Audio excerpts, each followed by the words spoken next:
con anterioridad a la llegada de esta pandemia que está produciendo y va a producir un daño económico muy importante y que sin duda va a contribuir a aumentar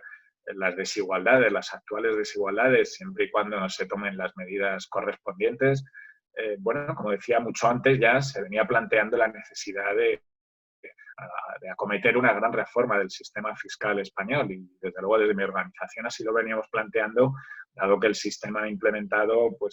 ya tiene muchos años, es a finales de los 70 con la llegada de la democracia cuando se establece el sistema y desde entonces lo que ha habido ha sido pues un continuo parcheo que ha dejado el sistema pues, con muchos agujeros, ¿no? Y con los problemas que en este momento tiene pues, referidos a la falta de equidad, referidos a la falta de suficiencia, no se allegan los recursos necesarios para mantener el estado de bienestar y, de hecho, pues una prueba de ello es el diferencial importante con respecto a la media de recaudación de los países de la Unión Europea, si hablamos de niveles de presión fiscal. Por último, pues tenemos un grave problema de economía sumergida de fraude. También la mayoría de los informes que comparan a nuestro país con otros de nuestro entorno pues nos ponen en muy mal lugar, ¿no? Estamos detrás de Grecia quizá, pues junto con Italia liderando ese triste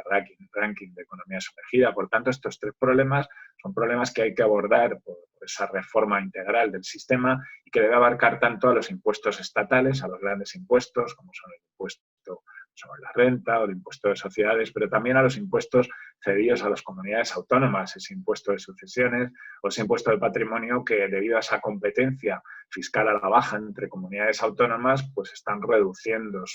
su recaudación y afectando desde luego finalmente a los ciudadanos con esa caída de la recaudación. Hay que recordar que el impuesto de patrimonio está bonificado al 100%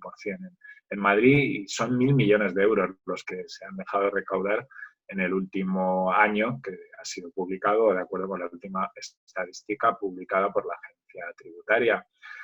Desde luego hay que acometer esa reforma del impuesto sobre la renta para dotarle pues, de mayor progresividad. Habría que tender a que la tributación de los rendimientos de capital se fueran equiparando a la tributación de los rendimientos del trabajo. Hoy en día esa dualidad del impuesto pues no tiene mucho sentido y así la OCDE ya lo apuntaba antes de la reforma que se acometió en el impuesto en el año 2015. El impuesto de sociedades, sin duda, es el gran agujero que tiene nuestro sistema tributario. Estamos en niveles de recaudación casi muy poco por encima del 50% con respecto al inicio de la crisis financiera. Estamos hablando del año 2007, 2008 y, por tanto, más de una década después todavía estamos recaudando pues casi la mitad que en ese momento, a pesar de que los beneficios de las empresas se han recuperado. Y en este sentido, pues el problema que tenemos con las grandes empresas y su tributación efectiva está ahí, se va poniendo sobre la mesa año tras año y vemos que hay un diferencial importante entre lo que tributan los grandes grupos empresariales y lo que tributan las pymes. Por tanto, habría que tomar medidas para ir equiparando esa tributación efectiva y una de ellas sería esa tributación mínima que ya se planteó por el anterior gobierno, de manera que tributaran a un 15% mínimo estas empresas. Ocurre que nosotros entendemos que debería ser una tributación mínima ese 15% sobre el beneficio contable y no sobre la base imponible, de manera que se pudiera finalmente llegar a una tributación efectiva en consonancia con la de las pequeñas y medianas empresas. También habría que tratar el tema de la doble imposición, o mejor dicho, de la doble exención internacional. Es un tema que, sin duda, a nivel global debe de plantearse tanto en la OCDE o en la ONU incluso, como en la Unión Europea, y es el problema que tenemos con la planificación fiscal agresiva de las grandes corporaciones que, valiéndose de los distintos regímenes en los distintos países, pues acaban trasladando sus beneficios hacia paraísos fiscales o territorios de muy baja tributación, incluso dentro de la Unión Europea, como vemos que ocurre con Irlanda, con Holanda y con otros países de la Unión, ¿no? En definitiva, habría que adoptar pues, esa serie de medidas que lo que nos llevaran debería ser hacia una mayor preponderancia de los impuestos directos frente a los indirectos, de manera que el impuesto de sociedades, el impuesto de la renta, ese impuesto de patrimonio o de grandes fortunas, pues fueran sobre los que pivotara en mayor medida pues el sistema tributario, ¿no? También habría que adoptar medidas importantes en relación con la prevención y lucha contra el fraude fiscal, habría que dotar de más medios a las agencias, a las administraciones tributarias españolas, que si las comparamos con la media de los países de la OCDE o de la Unión Europea, vemos que estamos en la mitad de efectivos y también en la mitad de los medios que se dedican, que se invierten, porque me gusta más hablar de inversión que de gasto, en este caso cuando hablamos de prevenir y luchar contra el fraude fiscal. Y por último, pues habría que tener en cuenta que España está en unos niveles de desigualdad importantes, como viene planteando la Unión Europea. Estamos liderando ese triste ranking de niveles de desigualdad y también, bueno, teniendo en cuenta que la aportación, digamos, del sistema tributario a la reducción de las desigualdades en España, pues también, según apunta la Unión Europea, pues estamos muy por debajo de la media, ¿no? En definitiva, habría que abordar esa gran reforma para evitar estas cuestiones. Hay que tener en cuenta que ya antes de la pandemia, pues los ciudadanos opinaban y opinan que el sistema no es justo, casi el 90% de los ciudadanos, según el CIS, que el sistema debería de apoyarse sobre todo en impuestos directos sobre indirectos, duplican los ciudadanos que piensan esto sobre los que piensan lo contrario, y por último que existe bastante o mucho fraude, esto lo piensan más del 90% de los ciudadanos, y también en más del 60% opinan que la administración no hace lo suficiente, no hace mucho lo suficiente para combatir el fraude. Por último, hay una percepción transversal también por parte de los ciudadanos, con independencia del partido al que están votando o que declaran votar, que es la referida al estado de bienestar. Está asumido que España, de acuerdo con lo que dice nuestra Constitución, es un estado social de derecho y, por tanto, pues tiene que mantener un estatus de bienestar que, desgraciadamente, en algunos aspectos, pues flojea, como hemos visto que ha ocurrido con la crisis sanitaria actual y los recortes en la sanidad que se vienen produciendo hace años, ¿no? Y en este sentido hay una opinión mayoritaria de los ciudadanos que, como digo, es transversal, con independencia del partido político al que votan, respecto de que, bueno, habría que dedicar un mayor esfuerzo y mayores recursos a educación, a sanidad, a pensiones y seguridad social, a la ayuda a la dependencia, a la cooperación al desarrollo, en definitiva, a todo lo que podemos denominar gasto social, que también en esa comparativa con la media de la Unión Europea, pues desde luego estamos por debajo.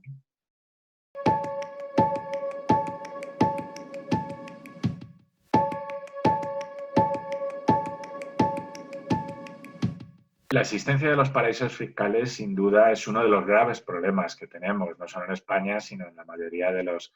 países occidentales, ¿no? Esto unido a esa competencia fiscal que a nivel europeo incluso pues, se hace en países como Irlanda, como Holanda, que no están en ninguna lista de paraísos fiscales o en una lista oficial, pero que sin embargo actúan como tales, ¿no? Esto produce pues, una caída de la recaudación importante en los países donde muchas de estas compañías que utilizan los paraísos fiscales, pues es donde obtienen sus beneficios y, sin embargo, derivan el pago de impuestos hacia esos territorios de escasa o nula tributación, ¿no? Esta decisión que se ha tomado estos días en el acuerdo social respecto y que ha sido ratificada por el Gobierno respecto de evitar de la prórroga de las ayudas de los ERTES a las sociedades que tengan su domicilio en paraísos fiscales, digamos que es un primer paso. Es un primer paso en el sentido de que pone en la picota, digamos, a la utilización de los paraísos fiscales, pero se queda muy corta esta medida porque en realidad, bueno, al no abarcar o al no llegar hacia esas sociedades que utilizan los paraísos fiscales a través de sus filiales, sino solamente de esas sociedades que están directamente domiciliadas en estos territorios, pues la eficacia práctica va a ser bastante escasa, ¿no? Por otro lado, también hay que recordar que las listas oficiales de paraísos fiscales, tanto la española como la europea, pues dejan fuera muchos de esos territorios que, como citaba, algunos europeos y desde luego muchos otros a nivel mundial, pues no están incluidas en estas listas, pero sin embargo, desde el punto de vista técnico se puede decir que lo son, ¿no? O que están actuando como paraísos fiscales. En definitiva, son dos cuestiones que van a limitar mucho pues esa medida, ¿no? En relación con los ERTES, pero como digo, es un paso adelante. Y bueno, es una primera medida que desde luego debe de conllevar el que en adelante se vayan tomando otras, pues más en esa línea que estoy apuntando, ¿no? Para esto, desde luego, es necesario además una coordinación a nivel global y cuando menos a nivel europeo. Desde la crisis financiera del año 2007-2008, pues ya se anunciaba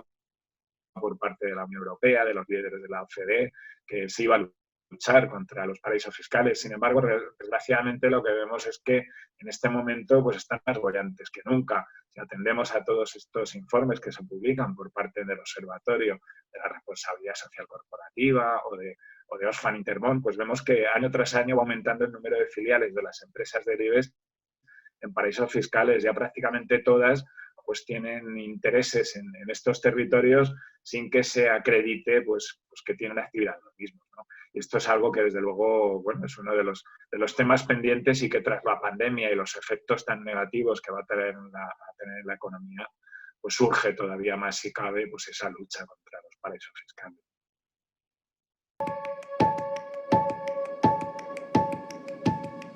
Sobre la medida planteada por Unidos Podemos estos días en relación con ese impuestos a las grandes fortunas, que no hay que confundir con lo que otras veces se denomina o se puede denominar tasa COVID, que sería, bueno, pues una tasa extraordinaria sobre determinados incrementos de patrimonio o sobre determinados excesos de beneficios. Este impuesto sobre grandes fortunas lo que se plantea es como un sustitutivo del actual impuesto sobre patrimonio. Es cierto que el impuesto de patrimonio actual, sobre todo con las bonificaciones que tiene por parte de algunas comunidades autónomas, como la de Madrid, en la que se está bonificando al 100% esa cuota y dejándose de percibir, de recaudar, pues según el último dato de la agencia tributaria, el último año, la última estadística publicada, pues cerca de 1.000 millones de euros, 995 millones que tendrían que haber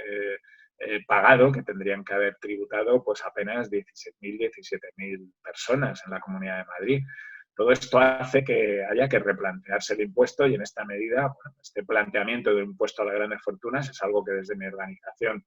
también veníamos planteando y que, bueno, debería de estudiarse, desde luego, para intentar pues corregir esa desigualdad a la que me estoy refiriendo. Hay muchas voces ya a nivel mundial que vienen planteando la necesidad de impuestos sobre la riqueza y como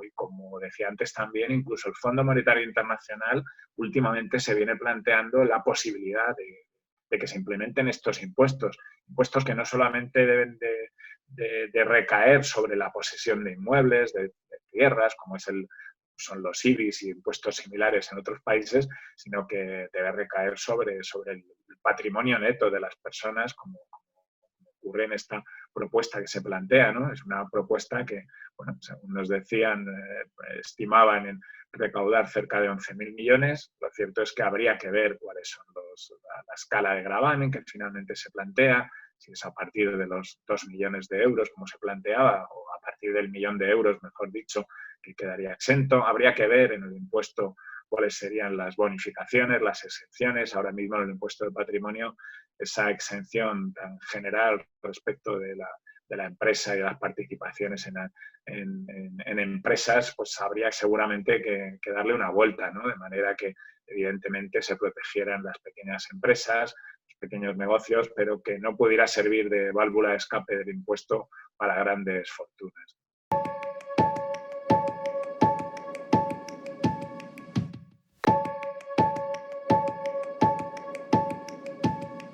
Durante muchos años, quizá demasiados, las fuerzas políticas, y aquí podemos hablar de fuerzas políticas de distinto signo, ¿no?, han demonizado,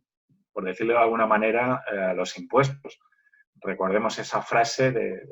presidente Zapatero de que bajar impuestos es de izquierdas, ¿no? Todo esto es una corriente que desde mediados de los años 80 o principios de los años 80, tanto Reagan en Estados Unidos como Margaret Thatcher en Reino Unido, pues fueron implementando, ¿no? Y en ese sentido, pues se han ido cayendo la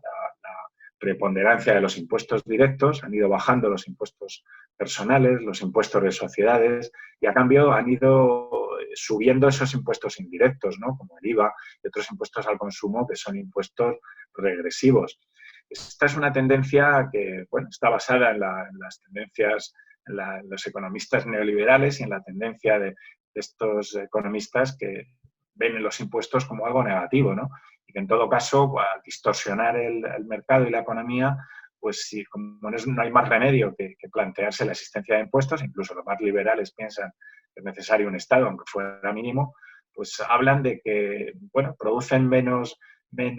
problemas los impuestos indirectos. Claro, estas son unas teorías que nos han llevado a esta situación en la cual pues el aumento de las desigualdades es importante y es algo que ya preocupaba antes de la pandemia y que desde luego detrás de esa crisis económica que viene tras esta pandemia, pues esa crisis de desigualdad incluso puede aumentar si no se toman medidas, ¿no? A nivel europeo, España está entre los países que menos corrigen las desigualdades a través de su sistema tributario. Esto es algo que viene planteando la Unión Europea hace ya tiempo y, como sabemos, sin embargo, estamos en un triste ranking también liderando de ese triste ranking de desigualdad a nivel europeo. Ya instituciones como el Fondo Monetario Internacional, como la OCDE, pues vienen planteando que este problema de las desigualdades sociales ya no solo es un problema social y político, es un problema económico y es un problema que atañe, desde luego, y que puede influir en el crecimiento económico. Esto el Fondo Monetario Internacional lo viene planteando ya hace algún tiempo y en ese sentido pues es necesario reformar los sistemas tributarios en esa línea, ¿no? Para darle una mayor equidad al sistema y que contribuya en mayor medida pues, a reducir las desigualdades. Esto solo se puede hacer a través de los impuestos progresivos, ¿no? En este sentido, bueno, en esa línea debería ir la reforma a abordar en España. Es necesario que la conciencia fiscal de los ciudadanos pues, aumente y para esto es necesaria también una pedagogía fiscal. Es cierto que en España tenemos un diferencial en esa conciencia fiscal con respecto a la mayoría de los países europeos importante y es un diferencial o es